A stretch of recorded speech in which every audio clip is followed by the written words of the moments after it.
twice the unemployment of whites, that we remain in multi-generational poverty, that our basic subsistence or ability to have housing is primarily through subsidized methods. And the reality is that as long as we stay in a position where we accept the status quo from our leadership, from the Democratic Party, that we will always remain in the same position that we are in. That there has to be a new normal. That new normal is that we expect every year to get a report back from our state representative, from our city council person, from any of our state, our governor, any of our legislators, whether they be in Congress or Senate, that we expect to get a report to show our progress like any other community, like the white community. We expect to get a report to show just how much we participated in the economic development of billions of dollars that it came into our community. We expect a report. We want to know how many people and the names of those people that actually participated on this project. We want to know how it is that our poverty rate has improved in East Liberty, in Homewood, in Lorna, in the Hill District, on the north side, or on the south side. We want to see how you have done your job. Amen. And if you can't show to us that you have done your job, you need to be out. You need to be totally out. Amen. Now, I'm not talking about your chicken dinners that you put on for various people or seniors or stuff and say that that's progress. No. Our children are dying in the streets because they have a lack of opportunity. They have a lack of ability to be a positive force in their own community. And you say you want the violence. You want the violence out of our communities. We want to see. We want to stop the shootings and all like that. But whenever you can peddle drugs and get more money than you can going and doing an honest day's work, they're always going to choose the block and the block. We got to let our young people know that there are opportunities, such as the African American Workers Union, that can help them to be able to provide a job that can buy them a decent home and buy them a decent car, and they can walk down the street and don't have to look over their shoulder to see who's driving up on them. All of these things are possible. They're possible, they're attainable. We have to get out of the welfare state and look out for our own welfare. Look out for our own people. I was just reading in the Courier the other day, and there was an article that was saying that, all right, we done had the Million Man March. Now let's have the $1 Million March. And that's what, that our monies will be invested in progress in our communities. And we're paying these taxes. When we go to the shopping centers, when we go to the store, when we go to any other place, they don't say, oh, you're African American, you don't have to pay no taxes.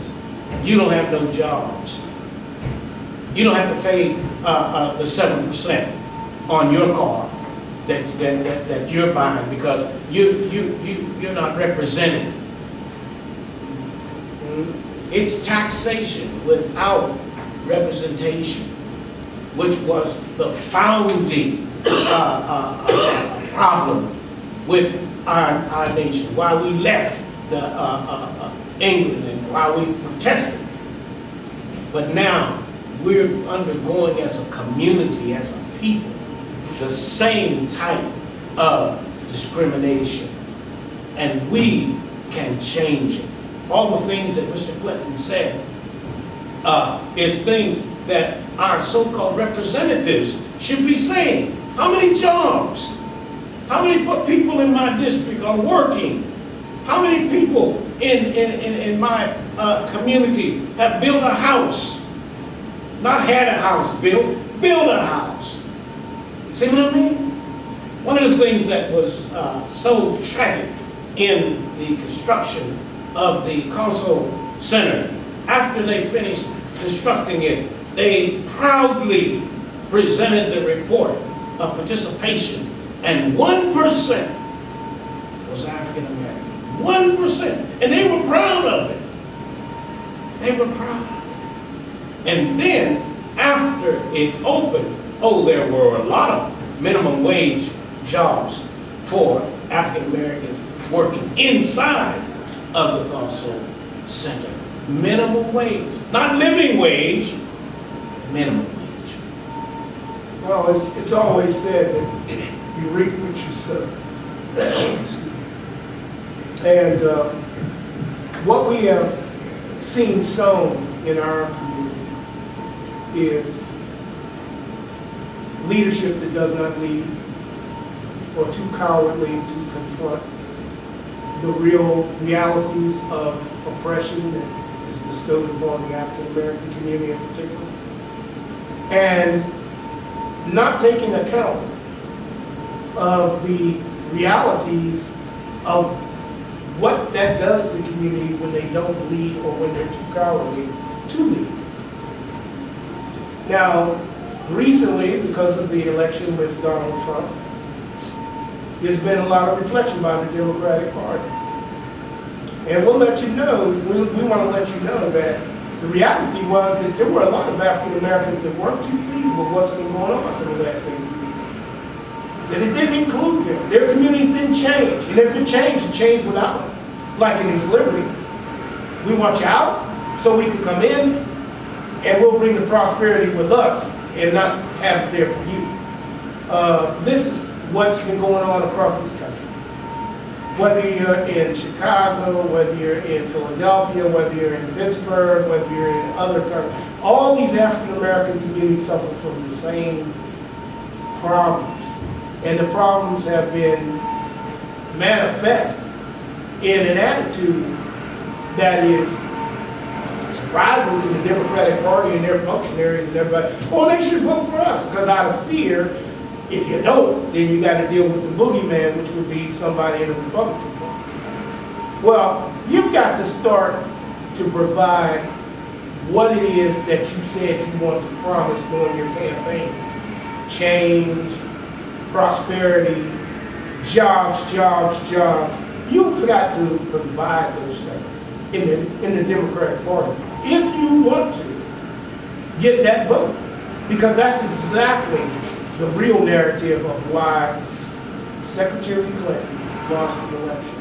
She lost the election because there were too many disaffected African Americans and Latinos that over the past 8 years did not feel the love of the employment, of economic development, of the stimulus.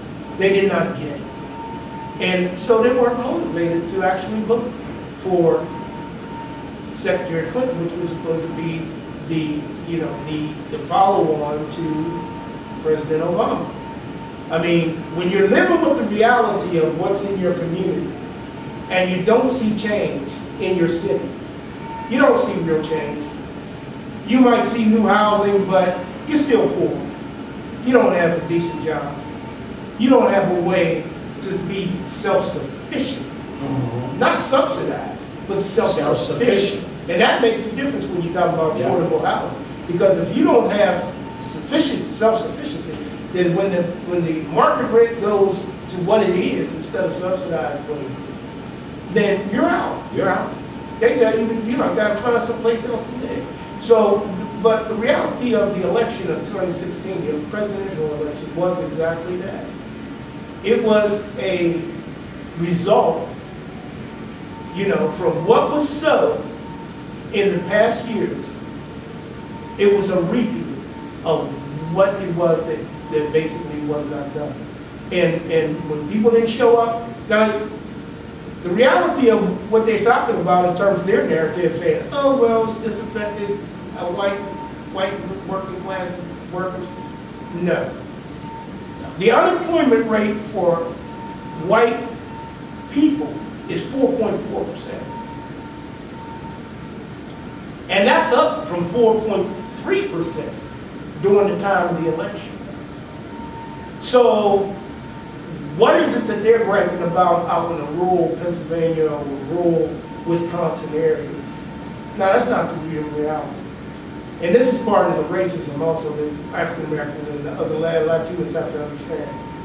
They will never give you the power of saying that your vote counted so much that it cost them an election. They will always say it was a white source for which the election was lost. Because that power, if you really understand it, could be the power to make change in your community with who represents you. Exactly. And so the idea is to say, no, hey, it wasn't because of them black folks, it wasn't because of them Latinos. It was because of these disaffected white folks. But that's the racism that's in this society. The reality is that by us not voting at the level that we did for Barack Obama in 2008 and 2012, that they lost the election. Secretary Clinton lost the election because we didn't come out in the numbers that we did for President Obama. And the reason we didn't come out in the same manner we did with President Obama is because for 8 years, we still didn't get what we should have got. We still have double-digit unemployment. Yeah. We had it when he came in. We still have it as he's going out. See, that's what the difference was. Now, right now, they have Van Jones from CNN trying to build up the narrative that, oh, it's white folks who caused her to lose the election, disaffected white working class. He's not going in the black community or in the Latino community and saying, listen, how did did you vote, and why didn't you vote, and was it because of what? And they'll say, well, I didn't see much. I didn't see no higher unemployment. I didn't see, for Latinos, I didn't see where he actually got immigration reform. In the first 2 years of President Obama's presidency, he could have got anything he wanted, really wanted. And especially if he'd have done it in the first year dealing with the economic crisis this country was suffering. Could have got any kind of legislation he wanted, and as quickly, because they showed with the economic bailout that they put in place that it didn't take months in some kind of subcommittee. It didn't take months in the Senate or the House to get it done. It took within several weeks and within a month that they were able to put out hundreds of billions of dollars to so-called save Wall Street. So this whole game of, oh, it's got to go to this committee, it's got to go to that committee, it's got to come back for a full vote. No, when they really want to do something, when they really want to do something for our people, they can get it done. Just like a Marshall Plan. They can do it when they really got the will to do it. And we, as a people, are sick and tired of this game. As Trump is saying, every 4 years you come back and you say, we want your vote, because if you don't, we're going to do that. Now, I have concerns about Trump. We as a union have concerns about Trump, especially when it comes to Supreme Court. But the reality is that for Democrats, the claim that all of a sudden it has to do with disaffected white working class workers and for whites to say that in general when they only have 4.4 unemployment, then it don't ring true. What rings true is the fact that if you don't keep doing if you keep doing what you've been doing as far as the status quo of African Americans voting for Democrats, you're going to keep getting what you got, which is a loss. You're going to lose, like Clinton did, in your election. State representatives, if you can't prove that you have shown, and a governor first, if you can't prove that you've shown, because you will run for re-election, and to Governor Tom Wolf, we will be there to fight against you tooth and nail with your current state and status against this union. We will fight you tooth and nail in the black community to show, and it's not hard to show, how much unemployment has not changed. How much development the employment and development meant for the African American community, for the Latino community. We'll show it. We'll be out there campaigning because you don't deserve to be the governor again, but at your current status and what you're doing. And also in showing that your statements concerning diversity was only window dressing. The only window dressing. You didn't mean it for the whole state of Pennsylvania. You meant it for like Christmas time. So you put up an ornament here, you put up an ornament there. But the state of Pennsylvania needs to have a diverse workforce, and we can help. We offer to help you, and you have flatly turned your back. And when you flatly turn your back, things happen like happened to Secretary Clinton. You don't win, you lose. You lose because our vote does count. Our voice may not be heard in your office, but it sure speaks loud in a voting booth. And that's exactly what happened with Secretary Clinton, and it's not up to the few numbers, even at their best, the few numbers in rural white America that made the difference on whether Secretary Clinton got elected to the presidency. It had totally to do with the disaffected people in the African American community and in the Latino community that did not feel that they had gotten what they should have gotten out of the Democratic Party. And with, especially in the first term, a Democratic House, a Democratic Senate, and an African American or a black president, the reality is that a lot more should have been done and could have been done. And ignoring the fact and trying to stay away from blackness was not the road for any kind of legacy that could be transformed or transpired onto a white woman, which was Hillary Clinton, and expected it was going to get done. It wasn't going to get done. People weren't feeling it, and they didn't come out and vote. They weren't motivated. And the greatest, if you want to learn about voter suppression, the greatest way to have voter suppression is to not live up to your promises during your campaign. Is to not live up to your ideals that you say you represent during your campaigns. That is the greatest suppression of any vote in the African American community, in the Latino community, in the white community, and in the white community. The reality is that you've got to follow suit on what you promised. And if you don't offer anything better, then basically, there's nothing for us to vote for. There's nothing for us to vote for. It's not just the Democrat for the Democratic sake. No, you don't deserve to vote. And if it's a protest vote by me staying home or not voting, that teaches you a lesson, then it needs to teach you a lesson. Because we can't keep playing this game of boogeyman Republican, champion Democrat, and then we end up with the same unemployment, underemployment, poverty that we've always had.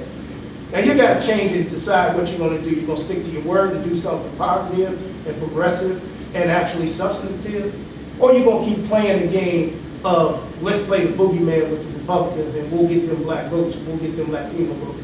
It is not working anymore. And this is what's going to happen in 2018 in the midterm elections, and it's going to happen beyond. It's time for you to wake up, because we're not going to be there for you if you're not there for us.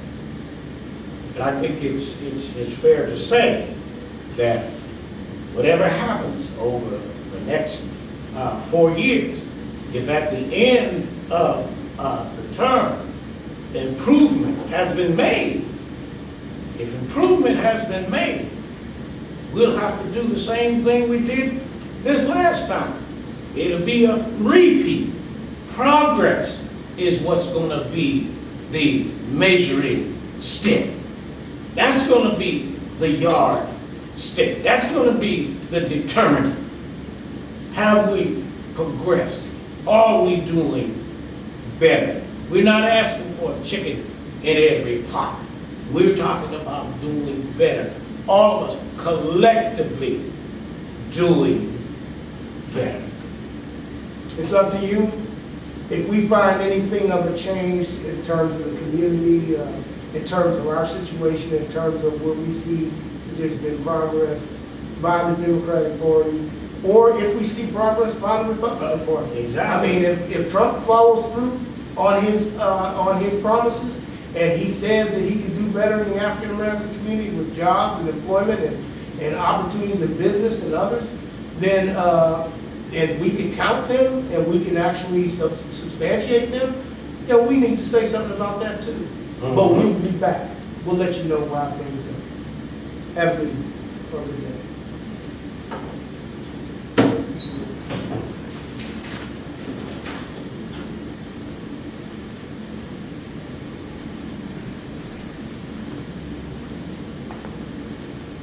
Mm.